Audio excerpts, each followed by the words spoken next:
Oh, okay. Hey!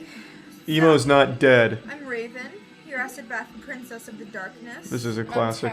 Has there ever been a teenage subculture as reviled and misunderstood as the humble emo? For a time, it was a catch-all term of derision, reserved for anyone who wore black, listened to My Chemical Romance, and exhibited some worrying self-roping tendencies. But all that moping and the music that inspired it actually has a complex history.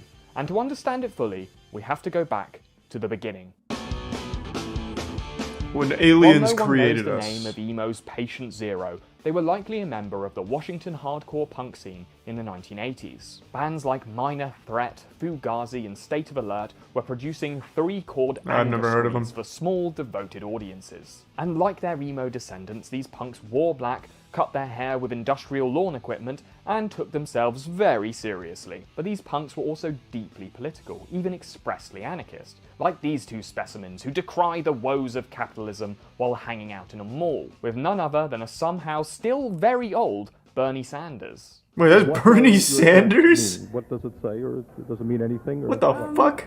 It's just basically Where's saying, his emo to phase? heck with society. Yeah, to heck with capitalism. Ronald Reagan can go fudge himself in his bunghole. By 1985, the DC punk scene was in need of a makeover, as it had caught a well-earned reputation for being moronically violent, mostly owing to the fact that their concerts looked like a cross between a Black Friday stampede and an Indian train carriage. I've always hated mosh pits and walls Some of people death. call it slamming. It's really some people embarrassing, call to it be honest. whittling, and some call it the skin. Like to watch. But It's probably fun I to just be call it in. dancing because that's normally what you're doing. They just call this more or less a slam.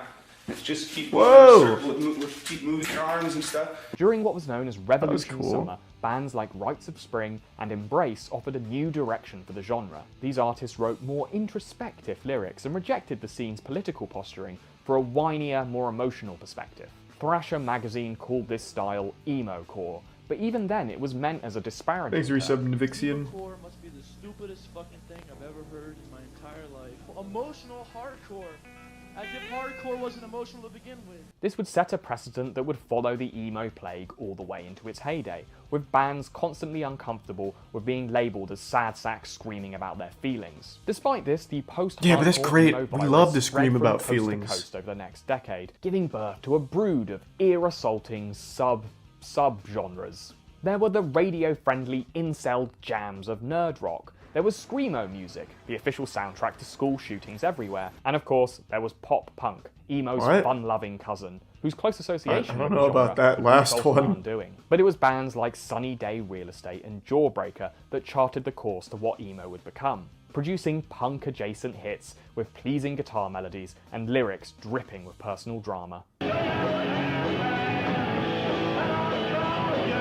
It wasn't really until 2001 where the iconic image of emohood solidified like bacon grease on the oven floor of popular culture. Jimmy Eat World released The Middle, Hey, on Jimmy their Eat World! self-financed album, They weren't American emo. Bleed, a They were huge emo? mainstream hit that was as irritating That was an as emo it was band? Billboard friendly. Suddenly, record executives realized that emos were more than just basement-dwelling dweebs, and were in fact a lucrative growth market.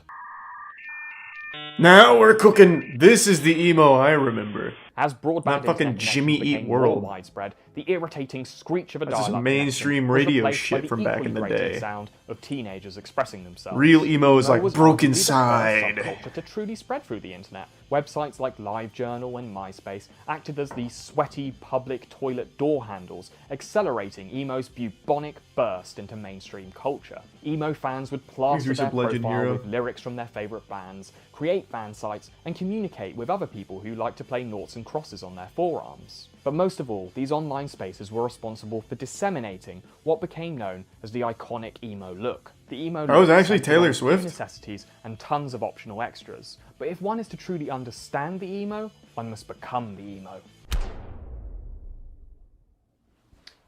Look, I'll admit, I went too far on this one, but I believe in committing. to Looks it. pretty cool, And that's actually. What emo's about, you know, committing to Looking like good. a fucking idiot. Eye makeup was a must. Slathered It kinda looks above like the kinda guy and that would below offer the you a eye really to shitty bring deal out the for your scum soul. that lives inside all of our face meat. Black jeans that looked like they were painted on were also a must, and could be accessorized with a studded belt, which could be worn anywhere on the body, provided it was at a 45-degree angle. Black lipstick was optional, but it was encouraged. a fashion choice which only ever reminds me of this line from The Sopranos.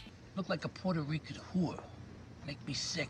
So. Band t-shirts were also very important, but anything black would suffice. There are also these separate arm sleeve things which make it look like your arms are wearing lingerie. Another optional extra was turning your lower lip into a playground for bacteria, as well as a target for any school bully and or passing crow. Of course, the most important part of the emo armor is dyed black target hair, for straightened to obscure teenage for acne bullies? and to make Were sure bullies you catch known to, yourself like, in the mirror as little as pull possible. on lip The piercings? emos paved the way for many norms of social media. They pioneered the full-body selfie, and they were applying filters and Photoshop to their photos when Instagram was just a vapid dream in the head of whoever was inventing it. And emo culture was also discussing mental health and LGBT rights long before it dominated public discourse, and admittedly, it was a bit fucked up at times.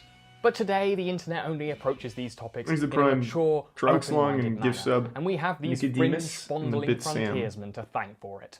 It doesn't feel hot or uncomfortable yet. In fact, it doesn't really feel like much. Well, that's good, because it's not meant to touch your scalp, so... It's not meant to touch your scalp. No. Good to know. By 2004, record labels had fully weaponized the emo virus. In a space of 2 years, it would go from being a public health concern to a full-blown pandemic. There were the wildly successful wine pop stylings of Fall Out Boy, a band of 5 members with only 4 chins. And there were the theatre school That was never an emo band. Disco, an act famous for their obnoxiously long song titles and that one bit in their one song where a guy says a naughty no-no word. What a shame the poor groom's bride is a whore. Sensing the dark winds blowing towards the This is like a very off look at emo back in the early days. He's missing gold, like actual gold. And attempted to get all sensitive with the release of I Miss You, a song dedicated to the relatable woes of missing your ex-girlfriend and spying Fall Out on your Boy insides. was not an emo band. They were a pop Green rock Day also radio intentionally band. infected themselves with the emo virus. I was on the embracing forefront of aesthetic and emo. depressing lyrics with their 6 times platinum album, American Idiot. But emo's commercial peak came on the 12th of September 2006 in the form of a literal parade. My Chemical Romance's ode to a cancer death fever dream somehow became an enormous mainstream hit. For months following its release, it was inescapable. It was playing on the radio, on music video channels, on LimeWire, and from the back of a school bus, playing on the tinny speakers of someone's Motorola Razr. And if that one sounds too specific, that's because I was the one playing it. Hello, Moto.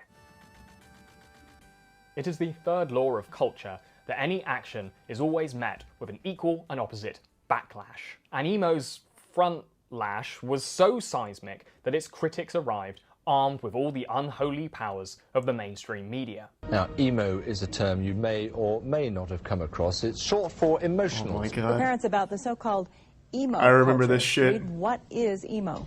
Well, Barb, this is something that has come out of the internet and into music and the lives of Utah teens. News reports on emos were designed to terrify parents, Slava. focusing on the subculture. Exactly, he's missing all of the actual emo gold like Silverstein and shit. About gender bending. Gender bending is also part of the emo culture. Boys wear girl pants and makeup. Girl pants! But like any teenage culture, emo was specifically designed to piss off parents, so its vilification in the mainstream media probably helped it with its target demographic. But emo's real downfall was orchestrated by the very forces that brought it to prominence. When did emo die? Emo That is a culture good may question. I have never even popularized thought to think of the that. selfie and the confessional blog, but it also brought another internet pastime to the fore: cyberbullying. Being an emo kid They were online bullied? in 2006 That's was why they like went wearing extinct? a MAGA hat to your liberal arts lecture. You were kind of asked bullied for it. For to every extinction? extended fringe, there was a full-body cringe and an army of trolls waiting to pounce. You might remember this emo hate anthem that did the rounds in Pingu 2006. and Gamerman. I wear skin tight clothes while hating my life. If I said I like girls, I'd only be half right. But the single most egregious case of online emo-phobia came in the form of National Emo Kid Beatdown Day, cleverly scheduled for the 6th of June 2006. Get it? You get it. From MySpace to 4chan, the happy hate crime holiday spread like septus from a septum piercing. And while there were no recorded emo pummelings on the day, anti-emo violence became a genuine global problem. It was officially declared a hate crime here in the UK, and there were actually roaming gangs of anti-emo vigilantes in Mexico City. This young emo is Also, calling 666 was the Falador Massacre Day. the God young rest man its soul. survives, But as attackers run RuneScape history. But if I were to retroactively point to the final digital nail in emo's cyber coffin, it was this. Where it became a punchline for YouTube's favourite sexual predator. Sorry, I mean YouTube's favourite alleged sexual predator. You know what? This one I believe. When Maybe this guy Onision made really fun of did you, kill it. It might be time to return to your natural colour and force yourself to like jazz or something. Ah, jazz. The thinking man's Easy migraine. tier 1 nose in the recent As for the Fireside. bands, well, like a toilet that won't flush, some of them just kept that shit up, with groups like Paramore maintaining a loyal fan base to this day. But the main exhibitors of the emo they're style still good. made it their mission to distance themselves as far as possible from the label. Nathan quoted as saying emo is a pile of shit. Oh shit, yes. Why is that? Citing 90s emo as the one true emo.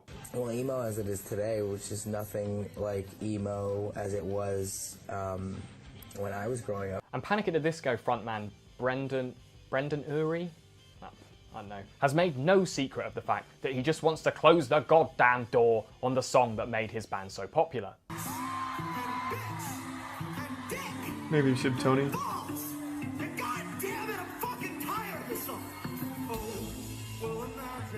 The label became so toxic that it even sunk one of the era's most profitable film franchises, with Tobey Maguire's emo dance number in Spider-Man 3 being the only thing that anyone remembers from that cinematic stillbirth. So after applying a healthy That should have given new birth to emo, honestly. rash disappeared as quickly as it developed. It survived as an insult and a meme a lot longer than it actually lived in cultural relevance. And ironically, that's probably what kept its memory alive long enough to inspire genuine nostalgia. Just 2 years ago, Post Malone dropped Welcome to the Black Parade during a DJ set. And look at the crowd, they're loving it. And you know what? I mean, the Maybe music it's is the still hair good. dye Like, going I to my brain, You but can I shit like on that some of the song too. emo It's culture, but the good. music still I mean, slaps. It's not really good, but like it's an anthem. I mean, it's not Mozart or Ambient Nonsense 12 by Aphex Conjoined Twin, but it's Wrong. good. I still Bohemian listen to it. I still like Rhapsody's it. Good. It doesn't. I mean, make you can sense, enjoy but it doesn't your have to. Playboy Yes, Cardi, and I'll enjoy some of the old school boner jams from fucking Silverstein and shit. Thanks to Prime Thrill House. Straight up, just no. What do you listen to, CB? Or Sabi?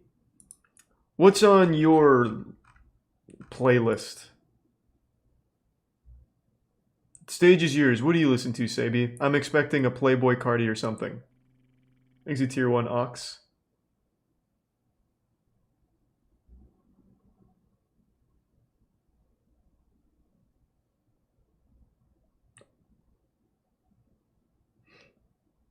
Ooh, maybe like ambient noise. Yeah.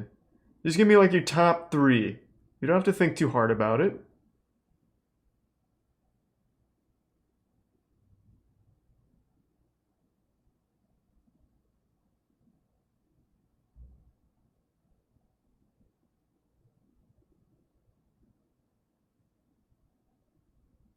It wasn't that hard of a question.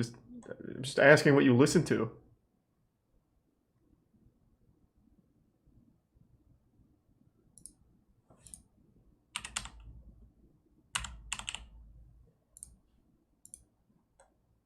Okay, he just left.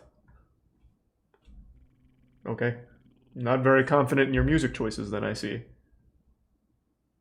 Thanks, the resub slam. LimeWire was the shit, man.